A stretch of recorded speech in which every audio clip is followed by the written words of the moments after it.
আবু তোহা আদনান হুজুরের স্ত্রী আদনান হুজুরের নামে কিন্তু বড় বড় 5টা অভিযোগ এনেছেন। এই 5টা অভিযোগ এতটাই গুরুতর যে এই 5টা অভিযোগ শোনার পরে একজন পুরুষ কোনোভাবেই নিজের রাগকে কন্ট্রোল দিতে পারবে না। তবে আবু তোহা আদনান হুজুর কিন্তু এখানে ধৈর্যের পরিচয় দিয়েছেন। তো আমি আপনাদের সামনে এখন তার স্ত্রীর এই বড় বড় 5টা অভিযোগ তুলে ধরবো। 1 নাম্বার তার অভিযোগ হচ্ছে, আবু তোহা আদনান হুজুর পরকীয়া করে জেরিন জাবিন নামের একজন বিমানের হোস্টেসের সঙ্গে।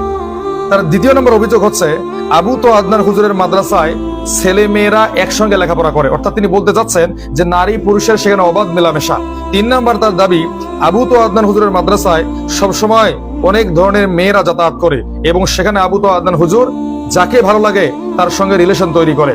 4 নাম্বার হচ্ছে, বাইরে পরকীয়া করার পরে আবু তোহা আদনান হুজুর যখন ঘরের মধ্যে যায় তখন তার স্ত্রীদের সঙ্গে খারাপ আচরণ করে এবং তার স্ত্রীদেরকে বকাবকি করে এবং তার স্ত্রীদেরকে অন্যান্য আত্মীয় স্বজনের সামনে ছোট করার চিন্তা ভাবনা করে বা চেষ্টা করে।